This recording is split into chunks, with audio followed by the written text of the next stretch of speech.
তাহলে পর্দা কতটা করবে একটা মহিলা? কোরআনে কারীমের মধ্যে আল্লাহ বললেন, ইয়া আইয়ুহান নবী কুল লিআজওয়াজিকা ওয়া বানাতিকা ওয়া নিসাইল মুমিনিনা ইউদনিনা আলাইহিন্না মিন জালাইবিহিন্না।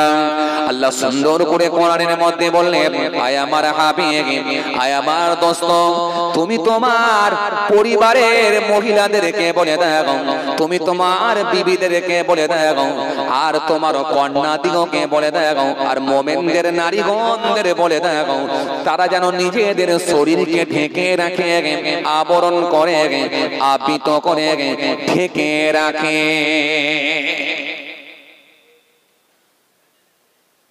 তাহলে ঢেকে রাখা মানে সতর্ক থাকবে কতটা?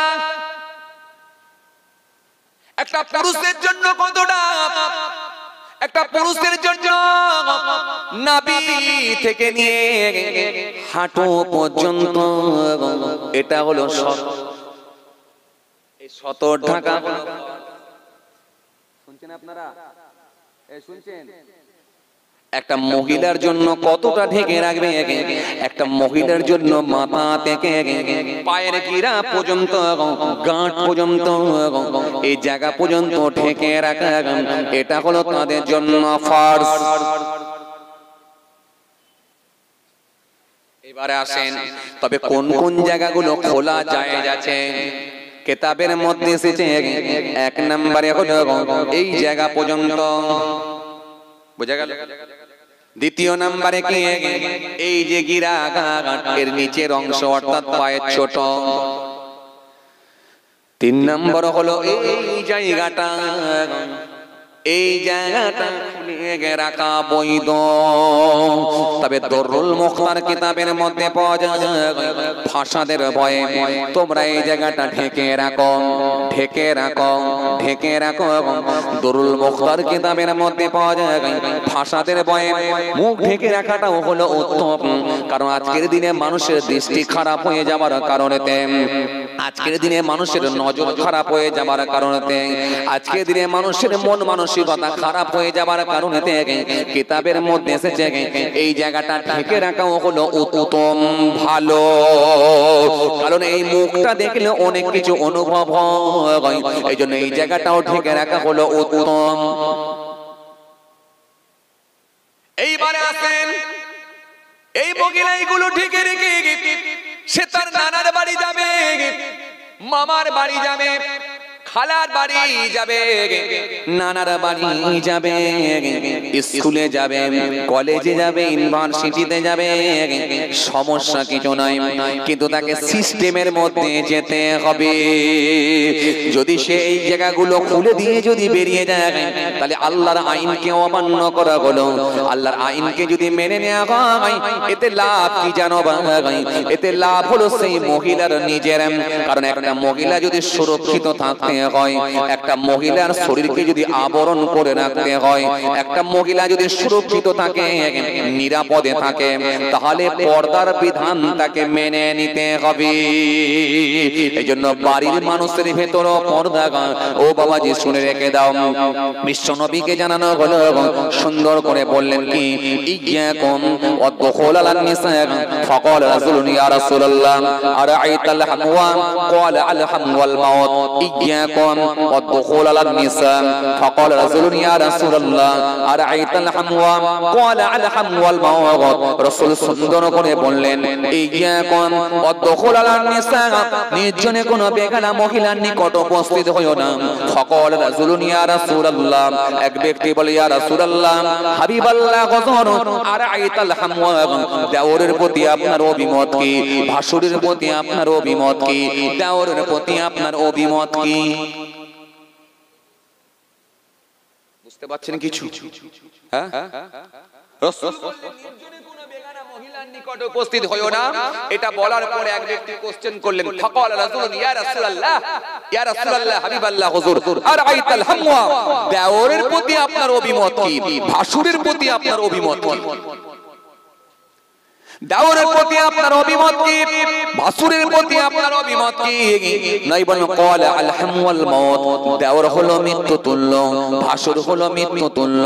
দেওর হলো মৃত্যু তুল্য, মৃত্যুর হাত থেকে তোমরা যেমন বাঁচার চেষ্টা করো, আমি রাসূলুল্লাহ বলি দেওর ভাসুর থেকে তোমরা বাঁচার চেষ্টা করো। তার মানে দেওর ভাসুর থেকেও বাঁচো, মৃত্যু থেকে যেমন বাঁচার চেষ্টা করো, দেওর ভাসুর থেকে তোমরা বাঁচার চেষ্টা করো। এইজন্য রাসূল বললেন দেওর হলো মৃত্যু তুল্য, ভাসুর হলো মৃত্যু তুল্য। একই পরিবারের ভেতরে একটা ভাবির জন্য দেওর যদি মৃত্যু তুল্য হয়, একই পরিবারের ভেতরে একটা ভাসুর যদি বৌমার জন্য মৃত্যু তুল্য হয়, তাহলে একবার বলো তো চাঁদ রাতেতে, ও বাবাজি আমার ভাইরা, চাঁদ রাতে বুনাইয়ের মোটরসাইকেল চেপে আমডাঙ্গা বাজারে গিয়ে মার্কেটিং করা যাবে কি মনে মনে হয়? এইজন্য তুমি দাঁড়িয়ে রেখেছো, নামাজ পড়ছো, মাথায় টুপি দিয়েছেন, নামাজ পড়ছেন, দাঁড়িয়ে রেখেছেন, কিন্তু আপনার মেয়েটা যদি বেপরদা হয়ে ঘুরে বেড়ায়, এর দায়ভারটাও কিন্তু আপনাকে নিতে হবে। এই জন্য একটা পুরুষ মানুষ মরে গেলে একা জাহান্নামে যেতে পারে যদি সে অন্যায় কাজ করে থাকে, আর একটা মহিলা যদি জাহান্নামে যায় প্রয়োজনে 4 জন পুরুষকে জাহান্নামে নিয়ে যেতে পারবে, 4টে পুরুষকে জাহান্নামে নিয়ে যেতে পারবে। দরকার হলে তার বাপকে নিয়ে যাবে, বাপ যদি না থাকে বিয়ে শাদী হয়েছে স্বামীকে নিয়ে যাবে, স্বামী যদি না থাকে তার ভাইকে নিয়ে যাবে, ভাই যদি না থাকে এমনকি একটা মহিলা তার পেটের মাকে, একটা মহিলা তার পেটের সন্তান ছেলে পর্যন্ত, ছেলেকে পর্যন্ত একটা মা নিয়ে যাবে। একটা মহিলা তার নিজের পেটের সন্তান ছেলেকে পর্যন্ত একটা মহিলা নিয়ে যেতে পারবে। এবার আপনি দেখুন এই 4 জনের ভেতরে কিন্তু আমরা আর কেউ নাই। কথা বুঝতে পারছেন কি বলছি? হ্যাঁ, খুব চাপ, খুব চাপ। এজন্য কি করবেন? জলসা রাতে সন্ধ্যার আগে বিবিকে বলবেন যা কিছু প্রয়োজন আমাকে বলুন। পাঁপড় লাগবে এনে দেবো, বাদাম লাগবে এনে দেব, ফুচকা লাগবে এনে দেব, বিছানার চাদর লাগবে এনে দেব, কিন্তু শর্ত হলো একটা, মাগরিবের পর থেকে জলসা তলায় যেন তোমাকে দেখতে না পায়। ঠিক আপনার আহলিয়ার জন্য, আপনার বিবির জন্য যেটা বলবেন, আপনার মেয়ের জন্য কিন্তু সেটাই বলবেন। যদি বাঁচিয়ে দিতে পারেন আপনি বেঁচে যাবেন, আর যদি অন্যায় কাজের দিকে যদি চলে যায় এর দায়ভার আপনাকেও নিতে হবে। এজন্য একটা মহিলা 4 জন পুরুষকে জাহান্নামে নিয়ে যেতে পারবে। আল্লাহ না করেন কিয়ামতের ময়দানে হয়তো দায়ুস ব্যক্তি হিসেবে চিহ্নিত করা হতে পারে। আজকে জলসাগুলো কিছু কিছু জায়গায় পুরো মেলায় পরিণত হয়ে যাচ্ছে, একটা অশ্লীল পরিবেশ তৈরি হচ্ছে, নোংরামো বেড়ে যাচ্ছে। তৎকালীন সময়ে যদিও সেই যাত্রা হতো, ফাংশন হতো, মণিমেলা হতো, সেগুলো আজকের দিনে বন্ধ হলেও কিন্তু জলসাকে সামনে রেখে এমন নাগলদন্না, চরকি, এত অশ্লীল পরিবেশ তৈরি হচ্ছে যেন মনে হচ্ছে সেই তখন ডাইরেক্ট যেন সেই মনে হতো পেচ্ছাপ খাত, এখন পেচ্ছাপের ছিটা মেরে দুধের মধ্যে দিয়ে খাচ্ছে। আসলে এটাও কিন্তু হারাম হয়ে যাচ্ছে। এক গ্লাস পেচ্ছাপ খেলেন কি, একটা যাত্রা করলেন, একটা মণিমেলা করলেন, বা একটা ফাংশন দিলেন, এক গ্লাস পেচ্ছাপ খেয়ে ফেললেন, মানে পুরোটাই হারাম। আর যদি জলসাকে সামনে রেখে যদি সেই অন্যায়গুলো হয়, তাহলে পেচ্ছাপের ছিটা মেরে খেয়ে নেওয়া হলো দুধ, তাহলেও কিন্তু সেই হারাম জিনিস। এইজন্য ভাই ভুল বুঝবেন না, রাগ করবেন না। আমি আপনাদের প্রথমে কি বলেছিলাম, আমাদের প্রত্যেকের নৈতিক দায়িত্ব সেটা কি, আমরা আমাদের নিজেদের পরিবারের মধ্যে অন্তত কোরআনের আইনকে অন্তত প্রতিষ্ঠিত করব।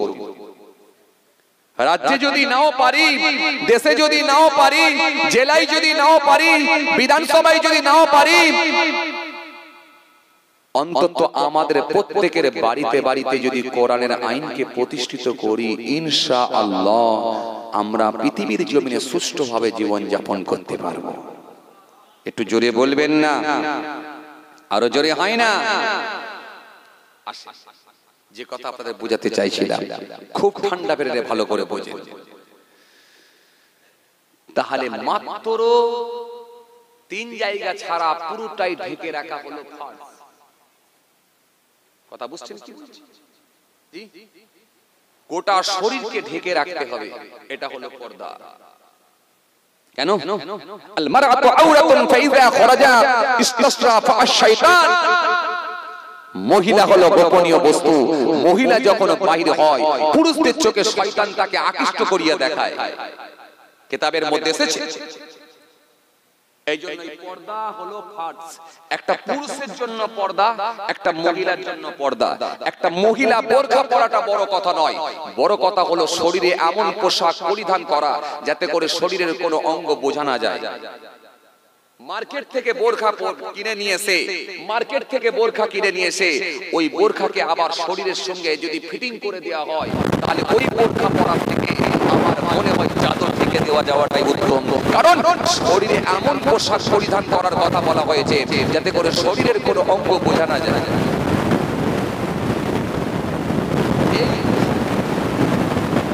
এটা আপনার নিজের সেফটির জন্য আল্লাহ দিয়েছেন, এই সংবিধান দিয়েছেন, এই আইন দিয়েছেন, যাতে করে আপনি সুরক্ষিত থাকতে পারেন। আপনাকে দিয়েছেন। এরপরে কি 4 নম্বরে কি? তাহলে একটা মহিলার জন্য পর্দা। ও বাবাজি আমার ভাইরা, শুধু তাই না, রাসূলুল্লাহর একজন সাহাবী ছিলেন, অন্ধ সাহাবী। এই অন্ধ সাহাবী রাসূলুল্লাহ দরবারে আসছেন। আল্লাহ নবীর কাছে ছিলেন আম্মা জান মায়মুনা। আল্লাহ নবী বলেন, মা এ মায়মুনা, বাড়িতে চলে যাও, বাড়িতে চলে যাও, বাড়িতে চলে যাও, কারণ আমার সাহাবী আসছেন, বাড়িতে যাও। হযরতে মায়মুনা বলেছিলেন, ইয়া রাসূলুল্লাহ ওয়া ইয়া হাবিবাল্লাহ, আপনার সাহাবী তো অন্ধ সাহাবী, তিনি তো চোখে দেখতে পান না। আল্লাহ নবী বললেন, শোনো শোনো মাইমুনা, সাহাবী অন্ধ সাহাবী তো চোখে দেখতে পায় না ঠিকই, কিন্তু তুমি তো চোখওয়ালা, তুমি দেখতে পাবে, এটাও ঠিকই। যাও, বাড়িতে চলে যাও, বাড়িতে চলে যাও। অন্ধ সাহাবীর জন্য বলা হলো বাড়িতে যা।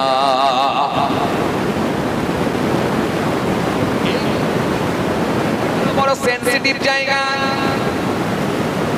এই জায়গাতে পর্দা, এই একটা পুরুষ পর্দার মধ্যে থাকবে, একটা মহিলাও করবে, কিন্তু পুরুষের পর্দাটা হলে একটা পুরুষ যখন রাস্তা দিয়ে যাবে, দৃষ্টি নত করবে, চোখটাকে নত করবে।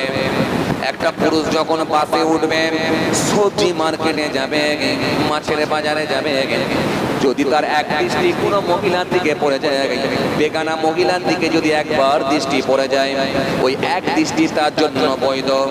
মাছটা কিনে নিয়ে যেতে গেল, কোনো মহিলার দিকে যখন চোখটা পড়ে গেল, ওই চোখ পড়ে গেল, ওই দৃষ্টি এক দৃষ্টি তার জন্য বৈধ। বাকি মুখটা যখন পড়িয়ে নেবে, দ্বিতীয়বার তার দিকে তাকানোটা কিন্তু বৈধ নয়। এই জন্য বাবাজি আমার ভাইরা, পুরুষের জন্য বলা হলো তোমরা দৃষ্টি নত করো।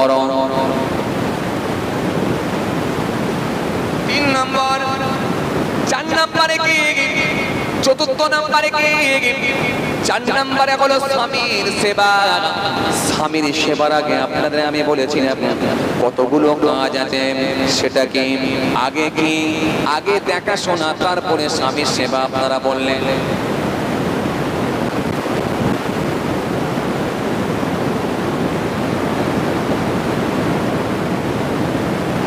দেখাশোনা, আগে যদি দেখাশোনা হয় তাহলে বাবাজি আমার ভাইরা, তারপরে বিয়ে, তারপরে হলো স্বামীর সেবা। তাহলে আগে দেখাশোনা, তারপরে বিয়ে, তারপরে স্বামীর সেবা। এখানে 3টে পার্ট। স্বামীর সেবা তাহলে পরে, তার আগে বিবাহ। বিবাহ কয় প্রকার? আইয়ামে জাহেলিয়াতের যুগে কয় প্রকারের বিবাহ প্রচলন ছিল, এটাও জানা দরকার। এরপরে কি? বিয়ের আগে কি দেখাশোনায় যখন আপনি যাবেন, কে দেখাশোনায় যাবে, কে দেখাশোনায় যাবে? যে ছেলে বিবাহ করবে সে যাবে না তার বাপ যাবে? কে যাবে? না তার দাদু যাবে, না তার মা যাবে, না তার বন্ধু যাবে? কে দেখাশোনা করতে যাবে? একবার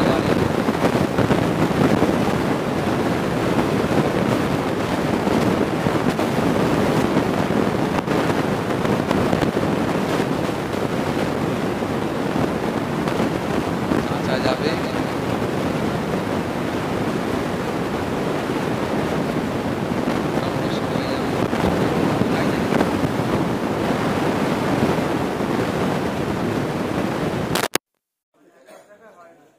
বন্ধুরাই তো গিয়ে সব খেয়ে ফেলবে, আর মেয়ের বিয়ে হবে কবে?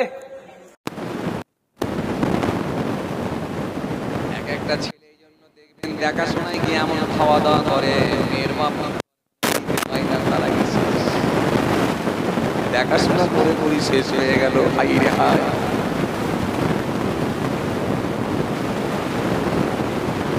আসেন বাবাজি আমার ভাইয়েরা, ভালো করে শোনেন। দেখাশোনায় কে যাবে? ও বাবা, দেখাশোনায় যখন যাবে, নারীর কটা বন্ধুকে বিয়ে করবে, আপনারা কি দেখবেন? এই জন্য রাসূলুল্লাহ এটাও কিন্তু একটা আদেশ দিয়েছেন, তোমরা বলবো বলি আরবাইন লিমানিহা ওয়া লিহাসাবিহা ওয়া লিজামালিহা ওয়া লিদীনিহা ফাসফারু বিযাতিদ্দীন। আল্লাহ নবী বলেন, নারীকে যখন দেখতে যাবে, নারী চারটি গুণকে বিয়ে করবে।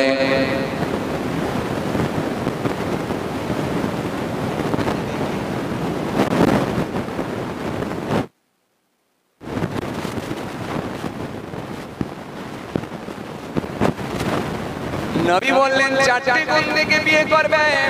কে বললেন? রাসূলুল্লাহ। চারটি গুণ দেখে তোমরা বিয়ে করবে। এই চারটির ভেতরে যদি একটা নাম, অন্তত তিনটে নাও মেলাতে পারো, একটা অন্তত 100% মিলিয়ে নেবে। এই চারটে কি? এক নাম্বার হলো তুনকাহুল মারওয়াতু লিআরবাইন লিমালিহা ওয়া লিহাসাবিহা ওয়া লিজামালিহা ওয়া লিদীনিহা। তুনকাহুল মারওয়াতু লিআরবাইন লিমালিহা লিমালিহা, তার ধন সম্পদ দেখবে। হুজুর ওটাই তো দেখি,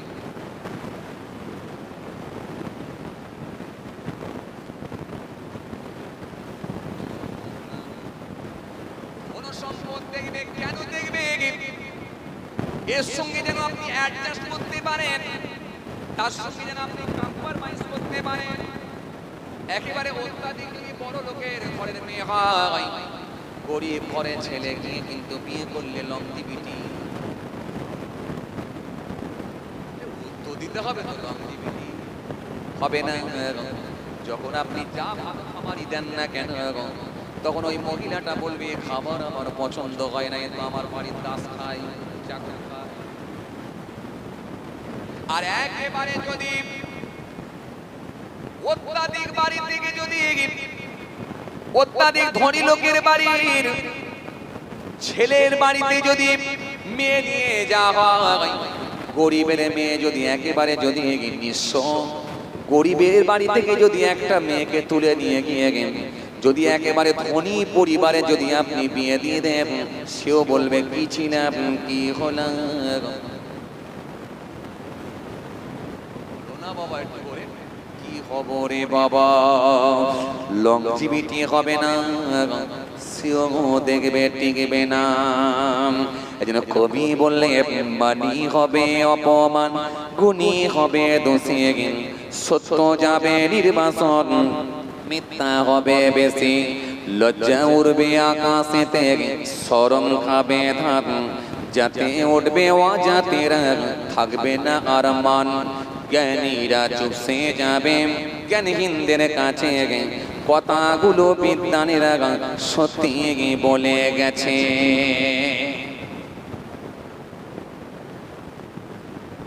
এখানেও গোলমাল। এই জন্য রাসূল বললেন না না গোলমাল হবে, বিরাট বড় লোকের বাড়ি থেকে মেয়ে নিয়ে আসবি না, গোলমাল হবে। আর বিরাট একেবারে ধনী লোকের বাড়িতে যেন মেয়ে যেন নিয়ে গিয়ে বিয়ে দিয়ে দেও না, গোলমাল হবে, লংজিভিটি হবে না। এই জন্য আমি রাসূল বলছি, শোনো গো, আমি নবী সুন্দর করে বললাম, যার সঙ্গে তুমি অ্যাডজাস্ট করতে পারবে এই রকম দেখে তুমি একটা বিবাহ করো। এই জন্য নাম্বার 1 হলো তার ধন সম্পদ দেখো, লিমালিহা ওয়ালিহা সাবিহা। এরপরে তার বংশ মর্যাদা দেখবে, বংশ মর্যাদা তার দেখে নেবে, বংশ মর্যাদা তার দেখে নেবে। কোন ফ্যামিলির মেয়ে তার ব্যাকগ্রাউন্ডটা দেখে নেবে, কোন ফ্যামিলির মেয়ে এটা দেখে নেবে। মেয়ের বিয়ের আগে অন্তত তার মায়ের একটু যাচাই বাছাই করবে। তার মা যদি গালাগালিতে যদি গ্র্যাজুয়েশন কমপ্লিট করে তাহলে জেনে রাখবে তার মেয়ে কিন্তু গালাগালিতে পিএইচডি কমপ্লিট করেছে।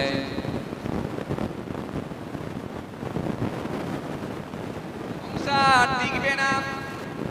এই জন্য একটা বৌমা দেখবেন বাড়ির 6টা বৌমাকে নষ্ট করে দিতে পারে, একটা বৌমা দেখবেন বাড়ির 4টে বৌমাকে নষ্ট করে দিতে পারে।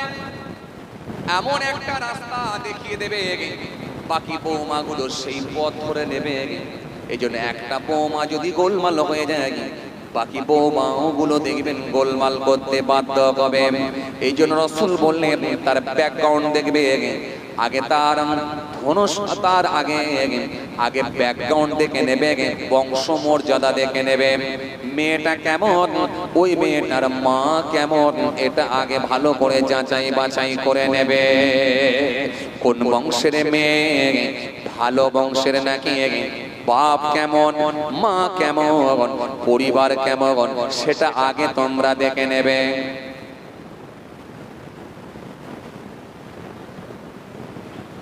এরপরে কি বলি, জামালিহা। 3 নম্বরে বলা ওয়ালি জামালিহা, তার সৌন্দর্য দেখে নেবে। এটা কে দেখবে? এই যে আবার আসল জায়গায় পৌঁছে গেলাম, যেটা আপনাদেরকে বলেছিলাম দেখাশোনা, দেখাশোনা। আসল জায়গায় পৌঁছে গেলে তাহলে কে দেখাশোনাই যাবে? ও বাবাজি আমার ভাইরাম, আসলে যিনি বিবাহ করবেন তিনি কিন্তু নিজে দেখবেন, এমনকি তার পিতাও যাওয়াটা জরুরি নয়, বন্ধুদের যাওয়া তো কোনো জায়েজ নয়। যদি যিনি বিবাহ করবেন যে পাত্র, তার মা যদি যায়, বোন যদি যায়, বাড়ির যদি কোনো মহিলা জায়গায় সেটা ভিন্ন কথা, কিন্তু মাস্ট যিনি বিবাহ করবেন তিনি অন্তত দেখবেন, কারণ তিনি নিয়ে সংসার করবেন, তার বাপ নিয়ে সংসার করবে না। বাপের পছন্দের সঙ্গে ছেলের পছন্দ নাও মিলতে পারে। এই জন্য যিনি বিবাহ করবেন 100% তিনি কিন্তু দেখতে যাবেন, এই তিনি যাবেন তার সৌন্দর্য দেখবেন। এটা হলো 3 নম্বর।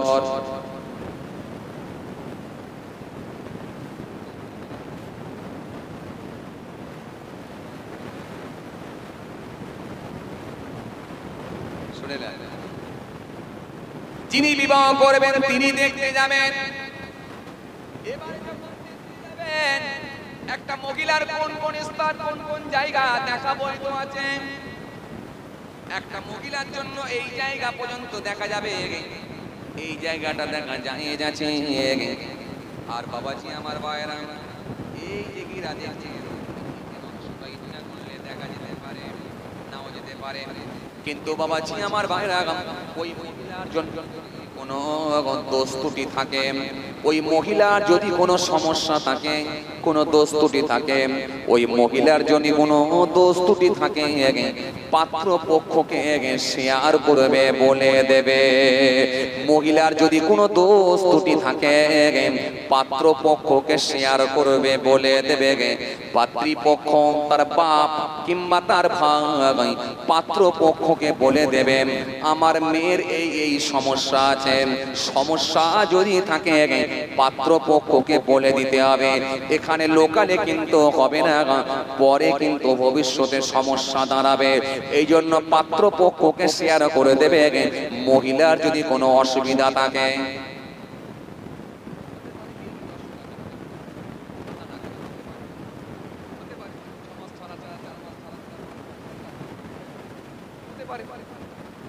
হতে পারে। তো এই থাকে বা কোনো সমস্যা থাকে, রোগ দেরি যাই হোক না কেন, যদি কোনো বড় ধরনের সমস্যা থাকে, এটা পাত্রপক্ষকে শেয়ার করবে।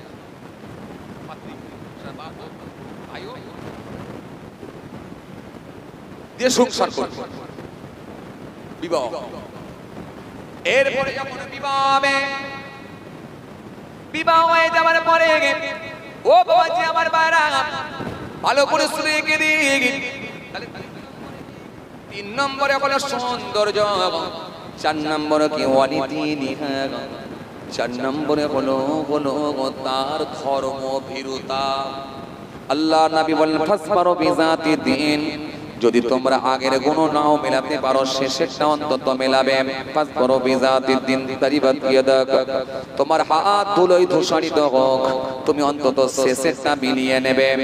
আগে 3টে গুণ যদি নাও মেলাতে পারো, শেষেরটা কিন্তু 100% তুমি মিলিয়ে নেবে। সেটা কি ধার্মিকা নাকি, সে নামাজ জানে নাকি, রোজা জানে নাকি, মাথায় গায়ে কাপড় দেয় নাকি, আল্লাহর কোরআন শরীফ পড়তে জানে নাকি, এটা 100% কিন্তু তুমি যাচাই বাছাই করে নেবে। আগের গুণগুলো যদি নাও মেলাতে পারো, শেষেরটা কিন্তু অবশ্যই অবশ্যই মিলিয়ে নেবে। এরপরে কি, এরপরে বাবাজি আমার মায়েরা, এরপরে বাবাজি আমার মায়েরা বিবাহ।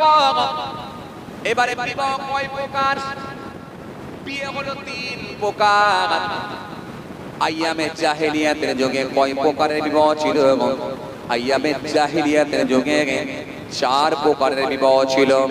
এই 4 প্রকারের বিবাহটা কেমন বিবাহ, রাসূল সেগুলোকে বারণ করলেন কেন? এরপরে একটুখানি আলোচনা।